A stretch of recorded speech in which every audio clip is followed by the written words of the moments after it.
Repasando noticias antes de lo que será la primera nota, que tiene de alguna manera que ver con la noticia de la que vamos a charlar ahora, porque días atrás el Banco de Previsión Social anunció que 15.994 beneficiarios de las asignaciones familiares podrían llegar a perder el citado beneficio si no se presentan a estudiar antes del 1 de agosto y si no pueden certificar que actualmente están inscritos en un centro de estudio. Esto lleva a la ANEP a activar un protocolo a partir de esa fecha para recuperar y devolver de alguna manera a los estudiantes a sus respectivos centros. Y en este caso van a contar con la ayuda de la policía, que también participaría en la búsqueda de se habla de 16.000 menores de entre 5 y 17 años que no están yendo a estudiar. De todas maneras, las autoridades advierten que dentro de ese protocolo será el último paso que se dará y que será estrictamente necesario.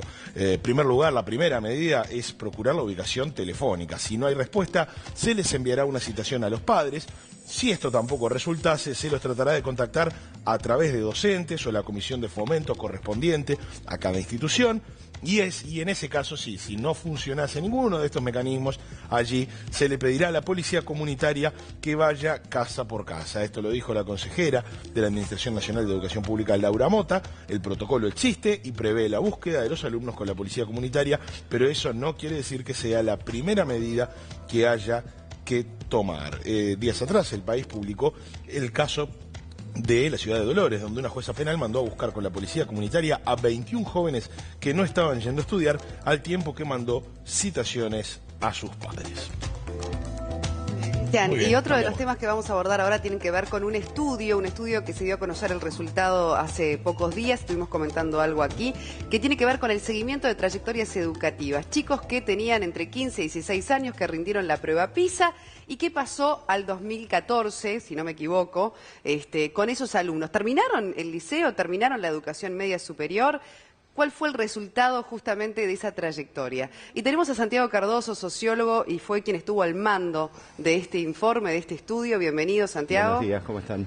Explícanos el propósito, en primer lugar, de hacer un seguimiento, ¿verdad?, de un grupo de jóvenes que rinden una prueba PISA en el 2009 al 2014. Bueno, seguirles la trayectoria educativa. ¿Cuál es el propósito? Tú lo estabas explicando perfecto en la introducción. Es exactamente eso, es seguir la trayectoria a lo largo del tiempo que hicieron esos muchachos.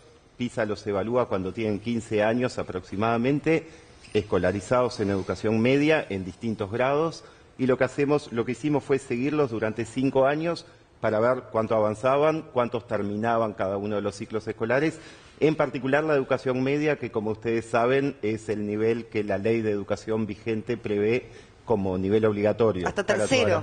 Hasta sexto. Hasta sexto. Hasta sexto año. La ley del 2008 amplía 3 años más el nivel de educación obligatoria. Por eso son tan importantes y saludables las medidas que presentabas tú hace un ratito, perdón, del seguimiento en el momento de los muchachos que se detecta que ya no están asistiendo. Santiago, recordemos quiénes se sometieron a las pruebas PISA de aquel momento, también para poder hacer un diagnóstico de la situación. Ustedes saben que Uruguay participa en los ciclos de evaluación PISA desde el año 2003, son ciclos cada 3 años, 2003, 6, 9, 2012, ahora 2015.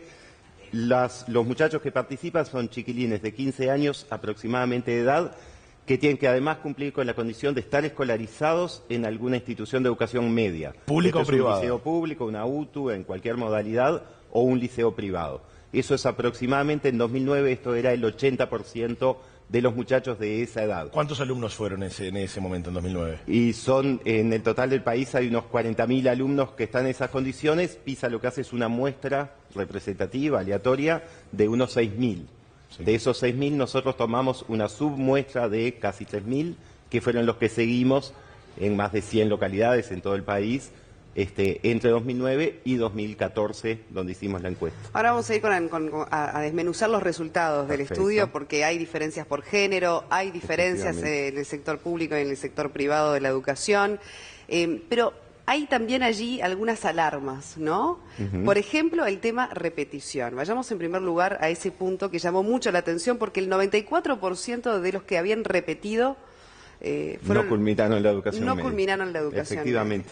Ustedes saben que Uruguay se caracteriza de otros países de la región, y ni que hablar en el resto del mundo, por ser un país con muchísima extraedad. ¿A qué le llamamos a extraedad? A todos aquellos chiquilines que cursan un grado escolar más bajo que el que correspondería para la edad que tienen. A los 6 años entran a primero de escuela, a 7 deberían estar en segundo, a los 8 en tercero, y así sucesivamente. Uruguay tiene unas tasas de repetición comparativamente muy altas, incluso comparado con países que tienen iguales niveles de desempeños académicos que Uruguay, o incluso menores desempeños. Eso hace que cuando PISA los encuentra a los 15 años escolarizados, el 40% de los muchachos en todo el país tiene por lo menos un año de esta edad. De esos muchachos, casi ninguno termina la educación media. Lo que muestra el estudio es que un solo año de esta edad, de rezago escolar en ese sentido, es casi determinante para una trayectoria que va a terminar con el chiquilín o estudiando pero con muchos años de rezago, o fuera del sistema educativo antes de haber culminado la educación media. O sea, en realidad termina resultando un enorme desestímulo para el estudiante para poder seguir, o sea, como el que si la repetición fuese de alguna manera un casi alto... condenatorio. Claro. Sí, absolutamente. Ahora, por otro lado, habrá argumentos, lógicamente, de los docentes para hacer esa evaluación del alumno. Pero me pregunto, se están buscando alternativas para evitar la repetición, pero eso también requiere un sistema mucho más ayornado a las necesidades de hoy, que quizás lo que podemos ofrecer, en el sentido de apoyo especial para esos alumnos que ya vienen demostrando que no están cumpliendo con los requisitos para el nivel en el que están. Sí, claro. ¿Cuál es la posible salida de esta situación? Porque tampoco porque la gente, si no, dice, bueno, después los pasan de año. No, se les perdona todo. Es muy buena la pregunta. De hecho, el otro resultado capaz que es interesante subrayar conjuntamente con el anterior del estudio es que observamos un efecto muy similar cuando miramos qué sabían los chiquilines de lectura, en matemática, en ciencias, en función de las propias pruebas PISA. Para eso asociamos el seguimiento con la prueba. Y lo que encontramos es que también el rezago en el desarrollo de habilidades lectoras, matemáticas, científicas, está muy asociado a las posibilidades de que ese chiquilín avance en la educación media y la termine. En conclusión de las dos, uno diría que tanto los muchachos que se rezagan porque se atrasan en el avance en los grados escolares, como los que no desarrollan los conocimientos que uno esperaría que desarrollaran desde la escuela y en los primeros años de la educación media, van a tener seguramente serias dificultades para completar los ciclos educativos. Por lo tanto, no es simplemente abolir la repetición la solución, porque es necesario que los chiquilines no repitan, pero que además que no repitan porque aprenden. Claro, y en ese sentido, Santiago, ¿es únicamente el rezago, esa característica que vos explicabas recién que tiene nuestra educación media, o puede ser el hecho de que muchos chicos ingresen al liceo sin tener bien aprendidas algunos conocimientos básicos de cada una de las materias que tú estabas mencionando? De acuerdo, es que una cosa es la contracara de la otra, ¿no? Es bastante claro a partir de este tipo de estudios que los temas educativos son acumulativos. La educación solamente puede ser acumulativa. Capaz que algunos datos para contextualizar: en Uruguay terminan la escuela los chiquilines un 30% con esta edad. Quiere decir que buena parte de ese rezago que encuentra PISA a los 15 años se generó en la educación primaria, y la mitad de ese rezago de primaria se generó en primer año de escuela, que es un grado que tiene tasas de repetición altísimas. Es el primer año de escuela común, donde empieza la lectoescritura, es un año particularmente complicado, y en Uruguay allí hay unas tasas de repetición muy importantes. Es cierto que Uruguay las viene bajando sistemáticamente. En los últimos 10 o 15 años la educación primaria ha descendido notoriamente los niveles de repetición, sin que eso se vea reflejado en un descenso de los niveles de aprendizaje. Eso es una muy buena noticia, en el sentido correcto, digamos, pero todavía hoy la edad que ya hereda secundaria o la UTU desde primaria es bien importante. En secundaria y en UTU tenemos tasas de repetición altísimas, que profundizan la brecha, digamos, y los problemas de este tipo, obviamente asociados a dificultades de aprendizaje. Sí, por favor. Adelante, adelante. Muchas gracias.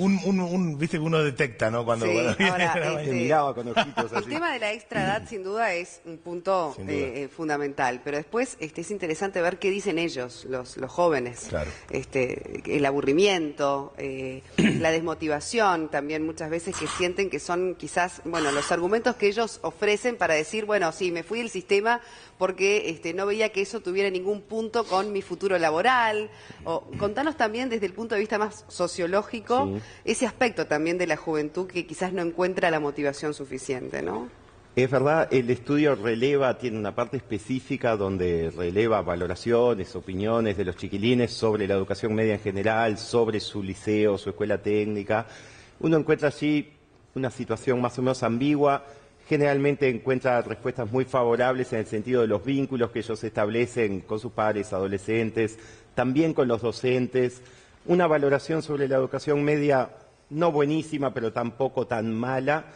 Lo que yo diría es que son adolescentes, muchos se aburren en las clases, pero algunos se van y otros no. Y ahí es donde uno tiene que preguntar qué es lo que está pasando, dónde están realmente las claves del problema. Yo decía el otro día, mi hijo tiene 15 años y lo que me transmite es que se aburre muchísimo en el liceo Sí, y no quiere ir. todos nos y no todos quiere nos pasó. Todo nos pasó.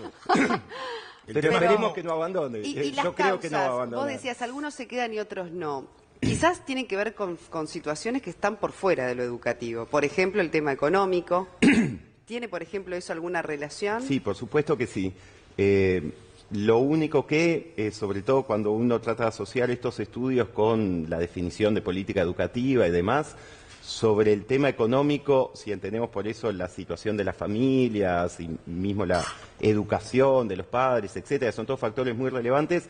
En el corto plazo no podemos operar. El liceo, la escuela, la UTU no puede operar sobre eso y por lo tanto lo que hay que hacer es buscar una solución más allá de. Ese es un dato.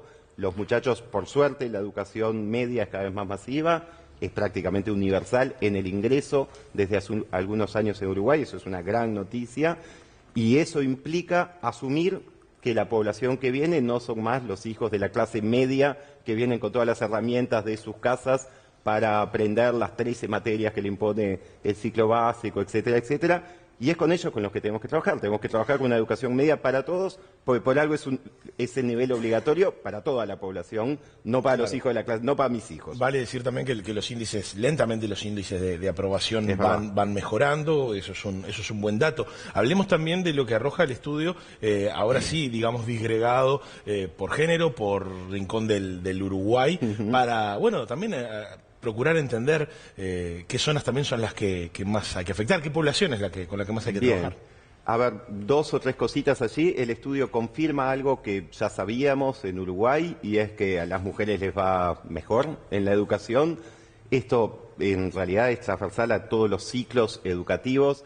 Tienen las niñas en la escuela primaria mejores resultados educativos que los varones en general, sobre todo en tasas de promoción.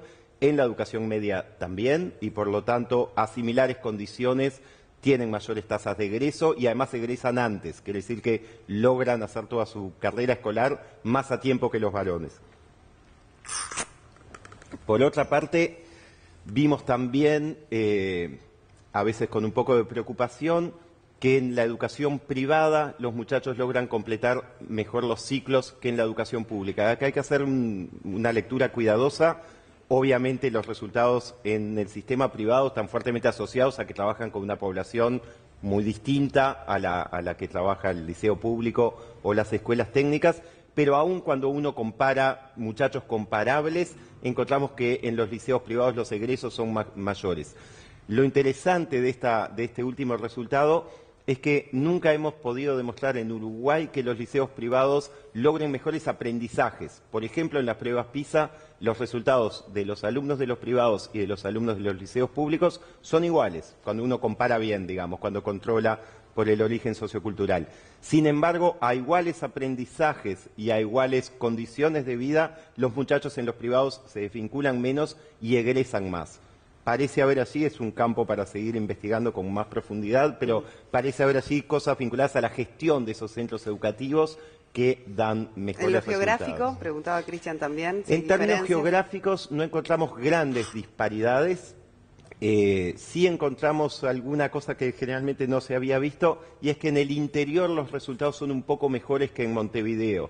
Esto generalmente queda escondido por el hecho de que muchos muchachos del interior, sobre todo los que acceden a los bachilleratos y más todavía a la educación superior, tienden a migrar hacia la capital por un tema de que es donde se concentra la oferta de bachilleratos diversificados o de, sobre todo, la oferta universitaria, que está fuertemente, ahora menos por suerte, pero hasta hace muy pocos años estaba muy fuertemente concentrada en Montevideo. Entonces esos muchachos parece que son de Montevideo cuando en realidad son originarios de distintas localidades del interior. Pero diría que no es el clivaje más preocupante, el clivaje territorial. Hay otros bastante más graves.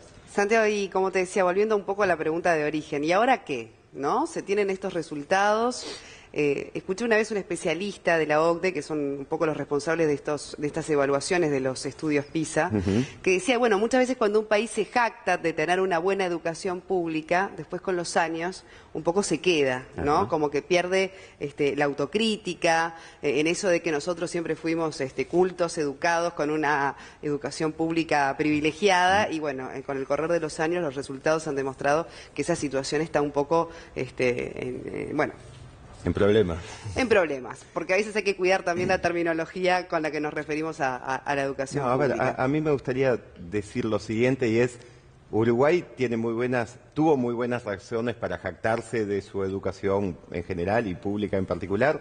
Tiene todavía algunas buenas razones para jactarse, no todo funciona tan mal, pero sí es importante reconocer que hay problemas. Los estudios estos que presentamos la semana pasada, o las evaluaciones PISA o similares, no son estudios de coyuntura, no muestran cómo lo estamos haciendo en 2016 o en 2015. Tú fíjate que los muchachos que nosotros seguimos tenían 20 años en el 2014 y por lo tanto habían nacido en el 97, 98 y fueron frutos de la educación de esos años, no del 2014. Sí está claro que tenemos serios problemas, sobre todo para retener a los chiquilines en el sistema educativo, en las propuestas que tenemos para ellos en la educación media, y como tenemos problemas para retenerlos y para que progresen, tenemos problemas para que culminen los ciclos educativos. Claramente salimos muy mal parados de la comparación regional e internacional. En ese sentido, lo que hay que hacer, como planteabas tú, es, bueno, ¿y ahora qué? Obviamente el ahora qué es mucho más difícil que hacer el diagnóstico y no es mi campo de especialización. Yo sí diría algunas líneas muy generales que se desprenden del estudio que hicimos nosotros. El primero tiene que ver con todo lo que hablábamos antes y es intervenir cuanto antes, hacer buenas políticas a tiempo, oportunas, se le dice en la jerga, digamos. Esto quiere decir no esperar. Los problemas se manifiestan con fuerza en la educación media, que es donde vemos las tasas de deserción. Generalmente achacamos todo allí, pero esa tasa de deserción, ese muchacho que deja de estudiar a los 15, 16 años, viene de una trayectoria educativa que empezó en la educación inicial, siguió en primaria, y es allí donde ya empiezan a generarse las dificultades. Es clarísimo, todos los resultados de la investigación en educación indican que hay que intervenir desde el principio, no hay que esperar a que el chiquilín se vaya a los 17 para después salirlo a buscar con la policía comunitaria, traerlo de vuelta, etcétera. Una vez que se fue, hay que irlo a buscar con el ejército igual, no importa, está muy bien. Yo saludo y felicito lo que está haciendo la ANEP sí, ahora que es ustedes futuro, presentaban. ¿no? Es todo un futuro para ese joven que deja de estudiar, donde las posibilidades lógicamente se le reducen. Pero lo que vemos es que el niño que aprende lo que tiene que aprender y que va avanzando es sumamente improbable que deje de estudiar antes de tiempo. Entonces, y el niño que aprende no se desvincula, o se desvincula mucho menos. Entonces, si logramos afianzar las bases fuertes desde el principio, esas trayectorias se van a autoproteger, no vamos a necesitar hacer todo el aparataje posterior de segundas oportunidades. Una vez que ya sucedió el problema, obviamente bienvenido todas las políticas de reinserción, seguimiento, segunda oportunidad, etc. Santiago, y hablando de seguimiento, ya están en edad de egreso quienes cursaron las pruebas PISA en 2012. Es verdad. Y en ese caso, y en el de 2015, ¿se va a realizar también este tipo de seguimiento o ya se está realizando? No se está realizando, no sabría decirte si se va a realizar. Capaz que es bueno aclarar. Digo, para saber si hay una mejora de una prueba PISA Es muy interesante. a otra. Sí tenemos comparación para atrás, porque se había hecho un primer estudio pionero de esto, que también había hecho la Facultad de Ciencias Sociales, con la generación que hizo PISA en 2003. Después en 2006 hubo uno un poco más reducido. En 2009 es el estudio este que hicimos, 2012 no está previsto. Capaz que es bueno aclarar, las pruebas PISA las hace el gobierno uruguayo y en particular las implementa por ahora la ANEP. Y este estudio de seguimiento es un estudio que se hizo desde la Universidad de la República, es independiente de las pruebas, con el apoyo del Instituto de Evaluación Educativa, que se interesó, financió buena parte del campo, permitió hacerlo al alcance nacional, pero son independientes. Los ciclos PISA continúan, Uruguay participó en 2015, está preparando su participación en 2018, pero no sé si habrán estudios de seguimiento. Bien, Santiago Cardoso. Muchas gracias por haber venido a propósito de los resultados de este estudio.